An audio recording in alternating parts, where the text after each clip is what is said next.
السلام علیکم، میں آپ کی ہوسٹ مسکان آپ دیکھ رہے ہیں سوچ نیوز کراڑی سے رپورٹ کر رہے ہیں۔ صدیق چیئرمین ٹاؤن میونسپل کارپوریشن منگو پیر نے ٹاؤن میں کلک کے وفد کو آمد پر خوش آمدید کہا اور مختلف یونین کونسلر کا دورہ کیا۔ اس دوران انہوں نے ترقیاتی منصوبوں اور عوامی سہولیات کے کاموں کی تفصیلات سے آگاہ کیا۔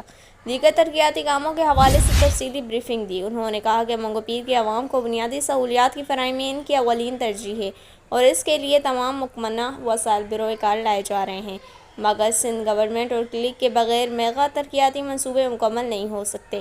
چیئرمین نے مختلف یونین کونسلر سے مقامی رہنماؤں کو بھی شامل کیا اور ان سے علاقے کے مسائل کے بارے میں معلومات حاصل کی۔ انہوں نے اس عزم کا اظہار کیا کہ منگو پیر کو ایک مثالی ٹاؤن بنایا جائے گا جہاں عوام کو تمام بنیادی سہولیات بآسانی دستیاب ہوں گی۔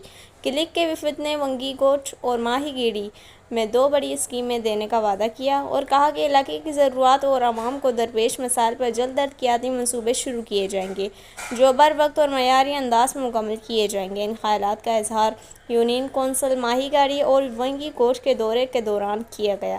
اس موقع پر ان کے ہمراہ میونسپل کمشنر آغا خلیل، ڈسٹرکٹ انجینئر حسن شیخ، AEE آفاق عالم، علاقائی معززین اور دیگر افسران بھی موجود تھے۔ اس ویڈیو کو لائک کریں، ہمارے چینل کو سبسکرائب کریں اور بیل آئیکن ضرور پریس کریں ہماری نیو ویڈیو سب سے پہلے دیکھنے کے لیے۔